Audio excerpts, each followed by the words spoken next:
how can I automate my marketing mix modeling? Most of my work, 60% of my work, when I start doing a marketing mix modeling project, goes into extrapolating the data, cleaning the data, aggregating it. Today, we're going to see how to automate marketing mix modeling, creating an automated marketing mix modeling data feed. Let's jump right to the chase. We're going to see and use a external tool that will allow us to connect to our data sources. We're going to use Google Sheet as a database, basically as a data warehouse.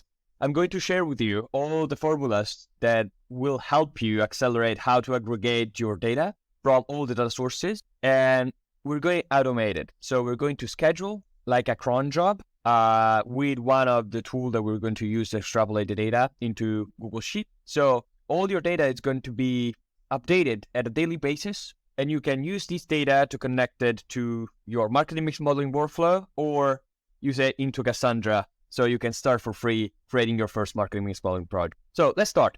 We have two tools that we can use. The first one is the most famous, which is Supermetrics.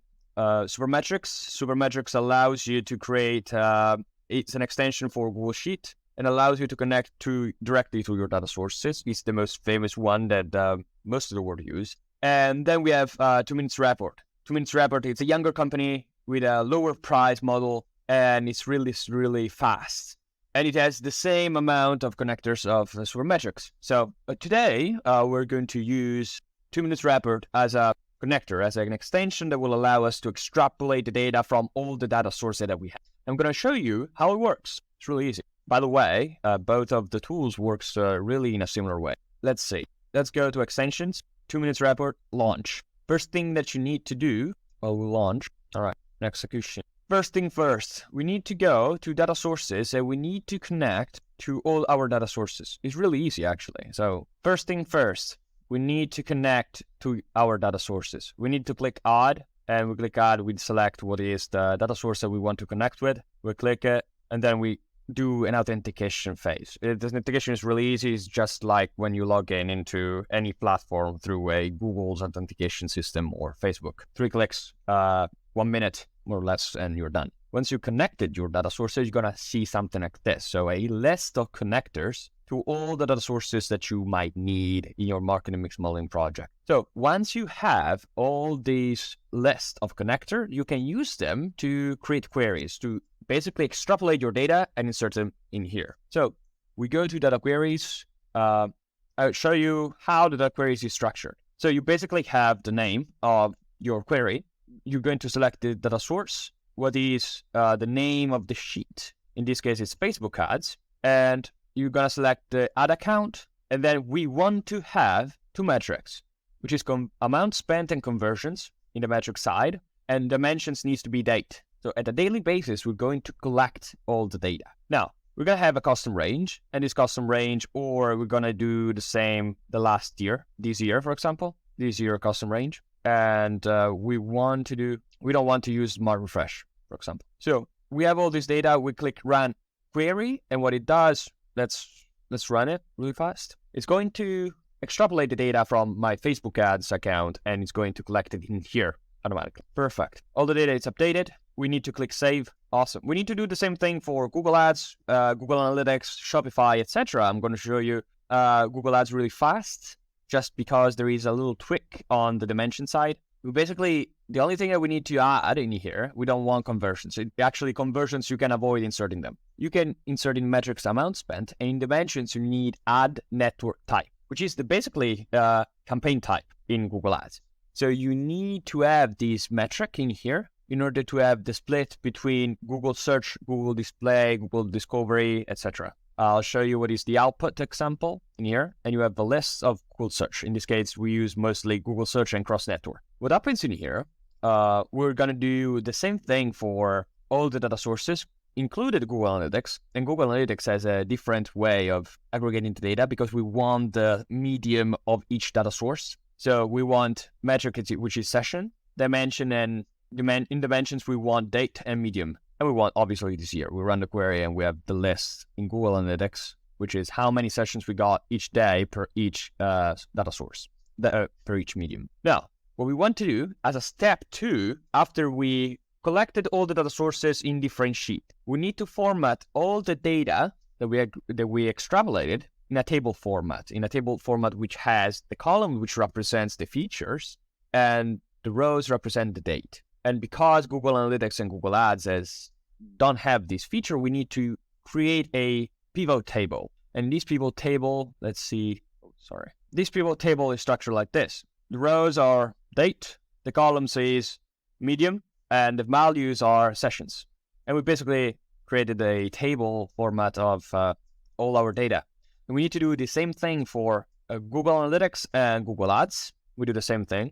Add my network type as a column and amount spent in the metric, in the values, and we have this. Once you've achieved that, you have 80% of the work done. It's a little complicated. It can require half an hour of your work in order to connect through your data sources and centralize them. But when you've done it, you basically are set up for life. The only two things that you need to do after that is the following steps. You need to go and create a aggregated marketing mix modeling dataset. You need to create a new sheet. In this new sheet, you need to copy, I copy the Shopify, right? So I copy all the Shopify historical data and I copy all the rows. So I want all the data for each Shopify rows. I want the revenue as a second column and the transactions as the third column. Now, what I want to do, I need to select the value, right? The value for Facebook ads, how much I spent each day, and I need to insert this value in the right date.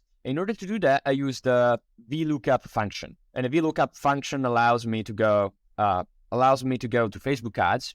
To Facebook ads, select exactly what is the date. Like the 7th of January, I spent $20. And actually, it selected that date and inserted it here. And then we want to do something. We want to do something a little more difficult. We want to aggregate also the pivot table that we created for Google Analytics and Google Ads. Because this is a double lookup, because we need to match both the label of the column and the date, we use a particular function that I'm not going to describe it in here. It's going to take so long, but in the description, you're going to have the custom link to access this template. So you can copy and see all these functions and implement it by yourself. Now, we want to aggregate this. I created a multi-selector, like for example, here I can select social and all the data changes, but I don't want social, I want organic. In this case, I'm going to use the features organic, so organic sessions that I generated, email session that I generated, and referral sessions. All the other features like social, CPC, processing, and paid are the result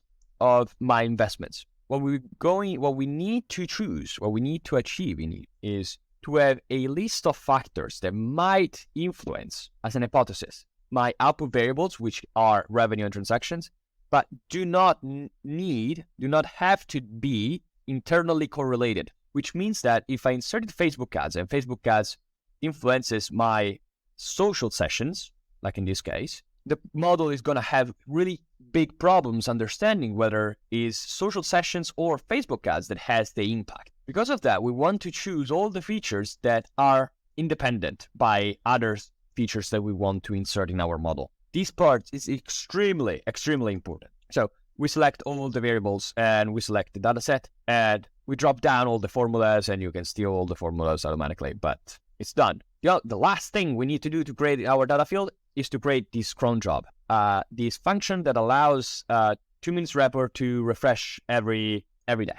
So we click launch. We have 2MinutesReport here. We have all our queries, all our functions. We have to have a really simple data set in here with date and amount spent. It's really easy. We aggregate it through these functions. And once we have these functions, we need to create a cron job. So we go to schedule refresh. We look new. We select name. Let's do YouTube test. We want the queries. We want all the queries to refresh every day. It's really, really important. Repeats. We can do also at hourly basis, but I don't suggest that. We want it to at a daily basis. We want to refresh it, for example, at from 1 to 2 a.m.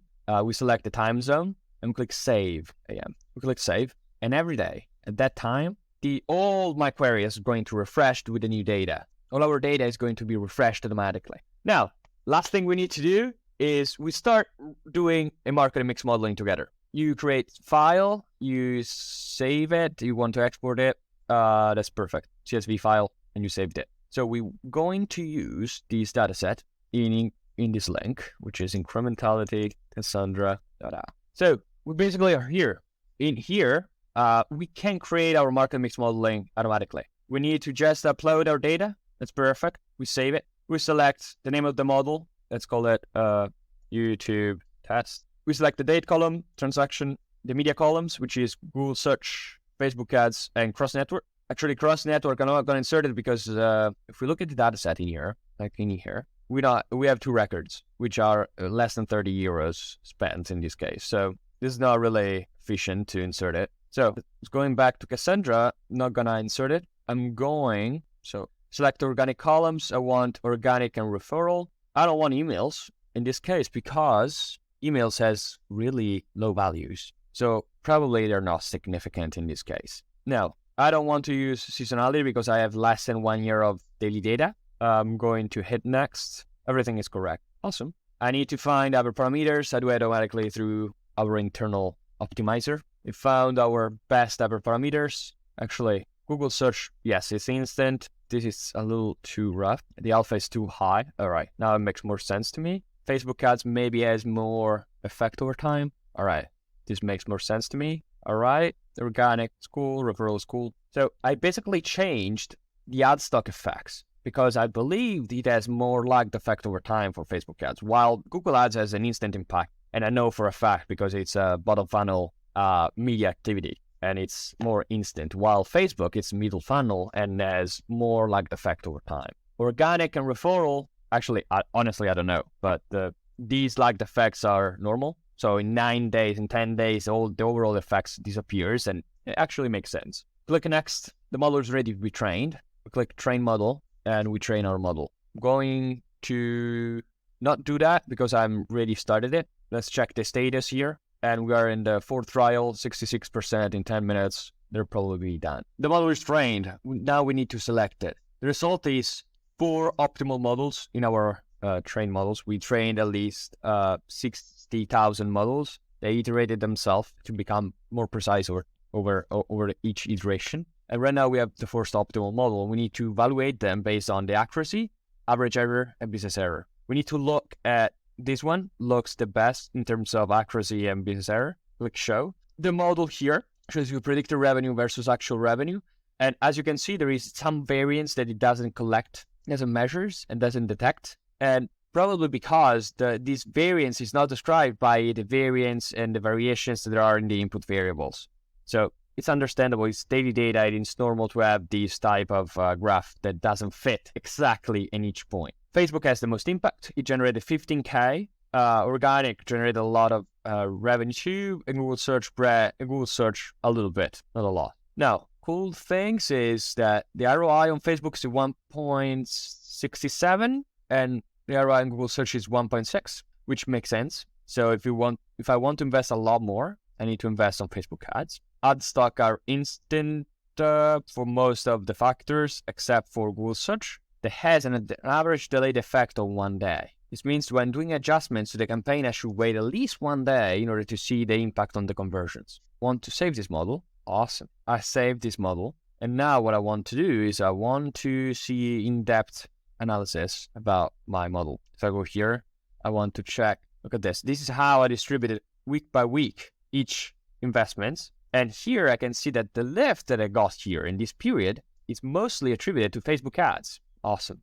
Let's allocate 1K market investment in 1 week. So I click on MMM data feed. Let's call it MMM data feed. 125 MMM data feed. I want to predict 1 week. I click optimize budget. All right. It's suggesting me, look at this. This is really interesting. It suggests me to reallocate some of the budget that I was spending in the last week on Facebook ads into Google Search because it detects there has a higher and greater response if you allocate it in this way. Especially, it measures that we're going to generate 151 sales, which is 125% more than the previous week. And we're going to have this ROI, which is not optimal. I mean, we can optimize it even more, but it's really good insight. If we had 125, we should get a higher ROI if we distribute our investments and not invest all in into one channel. Now, everything that you see here can be used completely for free.